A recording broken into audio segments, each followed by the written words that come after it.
Hello student, welcome back to my YouTube channel. आशा करता हूँ आप सब अच्छे होंगे, बेहतर होंगे। आप सबकी पढ़ाई भी बेहतर चल रही होगी। तो आज के इस वीडियो में हम कक्षा 10 गणित का पहला चैप्टर देखने वाले हैं। तो पहले चैप्टर में हमें इसकी नॉलेज होनी चाहिए। इसका नाम है वास्तविक संख्याएं। तो ये वास्तविक संख्याएं जब हमें पता होगा तभी तो हम इस पाठ को समझ पाएंगे। और जब हम पाठ को समझ ही नहीं पाएंगे कि ये वास्तविक संख्याएं क्या है तो हमें पाठ समझ में ही नहीं आएगा। ये हो सकता है कि पूरा चैप्टर पढ़ लें लेकिन हमें कुछ समझ में ही नहीं आया कि ये वास्तविक संख्या क्या है। तो इसलिए हमें ये इसका परिचय जानना होता है।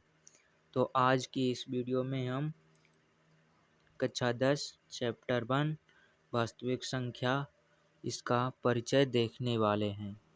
तो बहुत ही आसान तरीके से समझाऊंगा।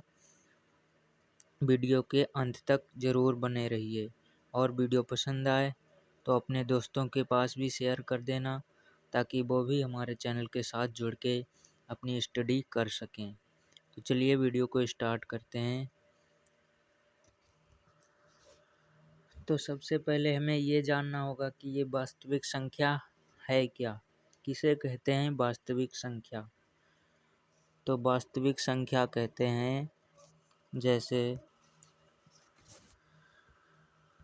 तो देखिए वास्तविक संख्या हमारी परिमेय संख्या और अपरिमेय संख्या, इन दोनों को मिलाने से हमारी परिमेय संख्या बनती है। परिमेय संख्या नहीं, वास्तविक संख्या बनती है। किसे मिलाने से? परिमेय और अपरिमेय संख्याओं के मिलाने से वास्तविक संख्या बनती है। आपको समझ में आ रहा है? अगर समझ में आ रहा है तो ज़रूर हमें बताइएगा। तो आपको यही नहीं पता होगा कि ये परिमेय संख्या और अपरिमेय संख्या है क्या। तो इसे जानने के लिए हमें सबसे पहले छोटी छोटी संख्याओं को जानने की ज़रूरत होगी। तभी हम धीरे धीरे परिमेय संख्या और अपरिमेय संख्या को समझेंगे। चलिए तो आगे देखते हैं। छोटी छोटी संख्याओं को पहले जानेंगे तभी आपको समझ में आएगा कि ये परिमेय और अपरिमेय संख्या क्या है।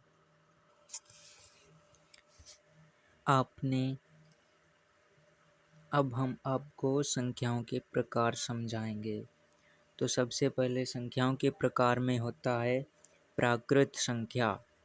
तो ये प्राकृतिक संख्या क्या है, और इसे इंग्लिश में नेचुरल नंबर भी कहते हैं। तो आपने अपने छोटे प्राइमरी स्कूल में देखा होगा कि वहाँ पर स्कूल में छोटे छोटे वो लगे होते हैं पोस्टर, जिसमें लिखी होती हैं गिनती 1 2 3 4 5 6 7 8, ऐसे लिखी होती हैं गिनतियाँ। तो उसी प्रकार जब हम इन संख्याओं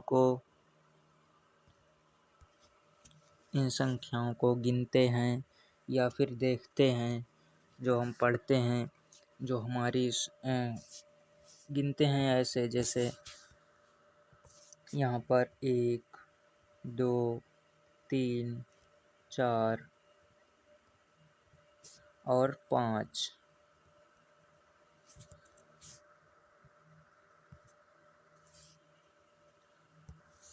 ऐसे वो चली जाती हैं। तो हमारी जो 1 से हमने गिना 1 2 3 4 5 6 ऐसे गिना, तो ये हमारे गिनने की संख्याएं जो हमारी निकल रही हैं, जो 1 से शुरू होती हैं संख्याएं, इन्हीं को हम कहते हैं प्राकृतिक संख्याएं यानी नेचुरल नंबर। तो जो या 1 से शुरू होती हैं, चाहे हम इन्हें जहाँ तक ले जाएं ये वहीं तक चली जाती हैं, ये समाप्त नहीं होती हैं। जैसे 1 2 3 4 5, ये हमारी प्राकृतिक संख्याएं कहलाती हैं, प्राकृत संख्याएं यानी नेचुरल नंबर। तो चलिए आपको ये समझ में आ गया होगा। अब हम देखते हैं अगला। तो आपने देखा ये हमारी प्राकृत संख्या होती है। जैसे हम यहाँ पर लिख सकते हैं 1, 2, 3, 4 और 5।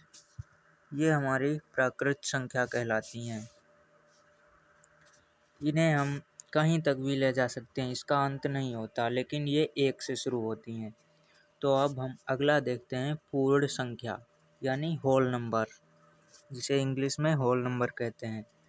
तो प्राकृतिक संख्या में कुछ अंशर की जो कुछ एक संख्या की कमी थी, तो उस संख्या को यहाँ पर जोड़ दिया जाता है, जिसे हम पूर्ण संख्या मान लेते हैं। जैसे यहाँ पर कौन सी संख्या की कमी थी जिसे हम पूर्ण संख्या कहते हैं। जैसे तो इन प्राकृतिक संख्याओं में 0 यानी शून्य की कमी थी।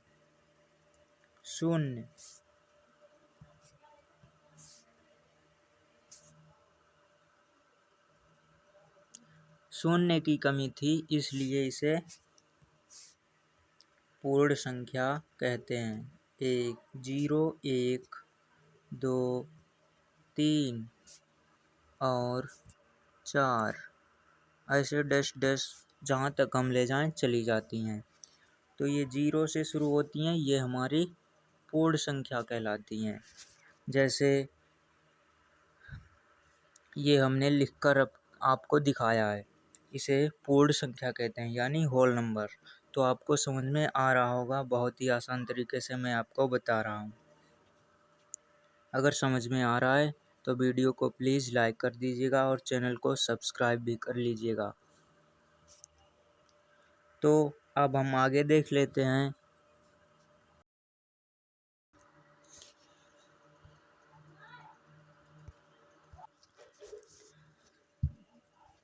जैसे कि आपने पूर्ण संख्याओं में देखा था कि 0 से हमारी पूर्ण संख्याएं शुरू होती हैं। प्राकृतिक संख्याओं में 0 मिलाने पर हमारी पूर्ण संख्याएं बन जाती हैं। तो अब हम देखेंगे पूर्णांक क्या होते हैं, यानी इंटीजर्स जिसे इंग्लिश में बोलते हैं।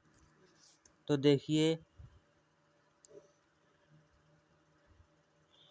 पूर्णांक कहते हैं जब हमारा यहाँ पर 0 लिखा होता है यानी शून्य, इसके दोनों तरफ संख्याओं को बढ़ाया जा सकता है। जैसे इधर प्लस का 1, 2, 3, 4 ऐसे भी जहाँ तक जा सकते हैं। और इधर भी माइनस का 1 और माइनस का 2 ऐसे जहाँ तक जा सकते हैं। तो हमें समझ में आया, जैसे यहाँ पर 0 लिखा है, इसके दोनों तरफ हमारी संख्याएं लिखी हैं। इधर प्लस की संख्याएं 1, इधर 2, इधर 3 और 4। ये इस तरफ हमारी प्लस की संख्याएं होती हैं और इस तरफ माइनस की संख्याएं। जैसे माइनस का 1,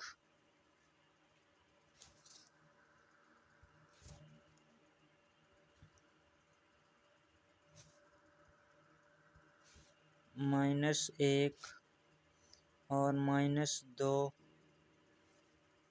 -3। इधर हमारी संख्याएं घटती हैं और इधर बढ़ती हैं, तो दोनों तरफ हमारी संख्याएं पूर्ण हो जाती हैं, इसलिए हम इसे पूर्णांक कहते हैं। आपको समझ में आ गया होगा। जैसे 0 से हमारी प्लस की तरफ और 0 से ही हमारी माइनस की तरफ, ये हमारे पूर्णांक के समूह में लगी होती हैं, तो इसलिए हम पूर्णांक कहते हैं। आपको समझ में आ गया होगा। चलिए अगला देखते हैं। चलिए अब हम देखते हैं भाज्य संख्याएं। तो भाज्य संख्याएं हमारी कौन सी होती हैं? भाज्य मतलब जो विभाजित हो जाएं, जिसके गुणनखंड दो से अधिक हों, उसे हम भाज्य संख्याएं कहते हैं। जैसे हमारी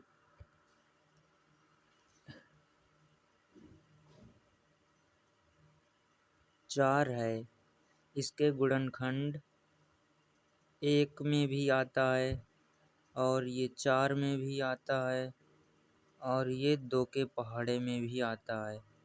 हमने क्या बताया?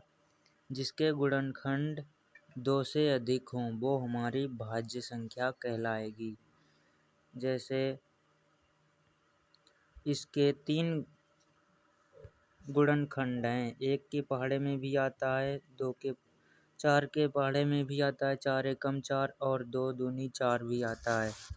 इसलिए ये 4 हमारी भाज्य संख्या है। और आगे देख लेते हैं। जैसे यहाँ पर देख लेते हैं 6,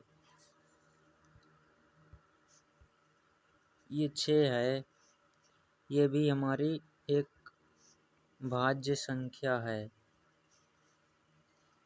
ये 1 के पहाड़े में भी आएगा और 6 के पहाड़े में भी आएगा, 6 एकम 6 और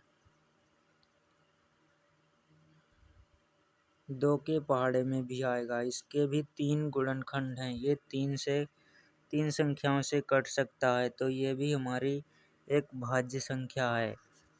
और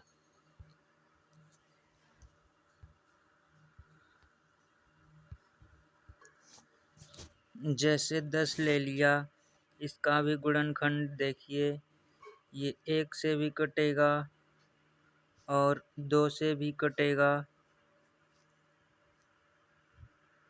5 से भी कटेगा और 10 से भी कटेगा। इसके तो चार गुणनखंड हो जाते हैं। इसलिए जब हमने आपको बताया, जब किसी भी संख्या के 2 से अधिक गुणनखंड हों जो विभाजित हो जाए 2 से अधिक संख्याओं से, उसे हम भाज्य संख्याएं कहते हैं। तो हम यहाँ पर लिख देते हैं। देखिए मैंने लिख दिया है, वे संख्याएं जिसके गुणनखंड 2 से अधिक होते हैं भाज्य संख्याएं कहलाती हैं। तो आपको समझ में आ गया होगा। अब कौन कौन सी संख्याएं हैं, चलिए हम आपको बताते हैं। जैसे अभी हमने आपको बताया, जिसके गुणनखंड 2 से अधिक होते हैं, जैसे 4 है और 6 है, 8 और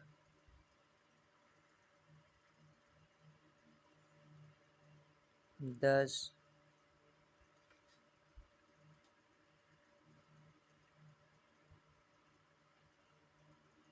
12 इत्यादि आगे तक जा सकता है। ये हमारी भाज्य संख्याएं हैं।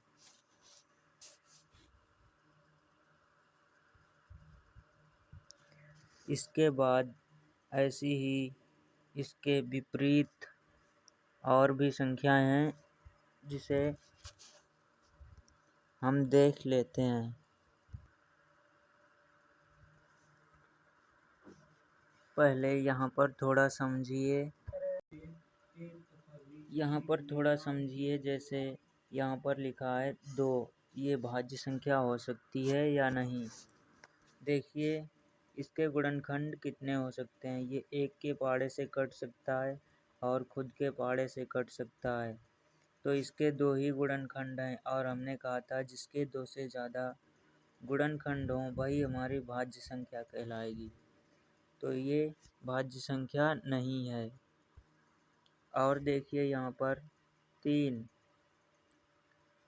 ये एक के पहाड़े से कट सकता है और खुद के पहाड़े से, तो इसमें भी 2 ही गुणनखंड हैं। ये हमारी भाज्य संख्या नहीं है।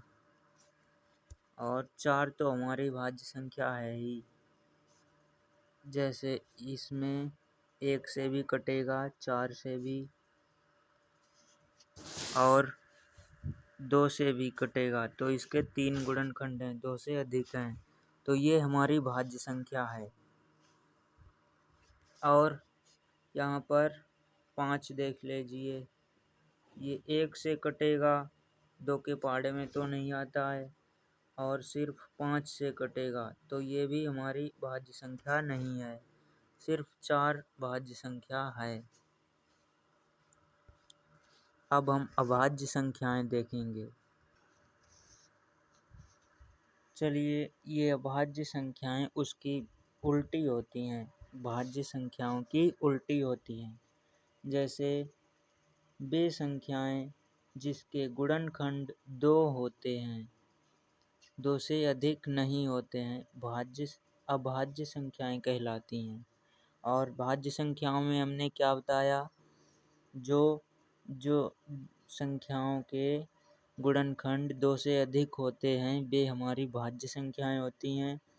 और ये अभाज्य संख्याओं में जिसके गुणनखंड केवल 2 ही होते हैं, उसे अभाज्य संख्या कहते हैं।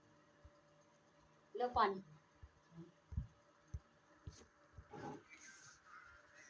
अभाज्य संख्याएं हमारी वो संख्याएं हैं जिनके 2 गुणनखंड हैं। जैसे हमारा 2 हमने अभी बताया था, 2 ये 1 से कटता है और खुद से कटता है, तो इन्हीं 2